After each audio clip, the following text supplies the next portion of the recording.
ইহুদি ডাক দিয়া কয়, কুকুর আর দেরি করবি না, জলদি করে সামনে আগা।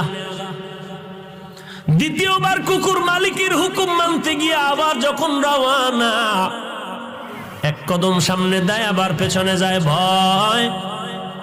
আবারও নবীজির চেহারাতে যখন নজর পড়েছে, কুকুরের চোখের পানি পড়া শুরু হয়ে গেল। এইবার কুকুর আবার ফেরত গেল।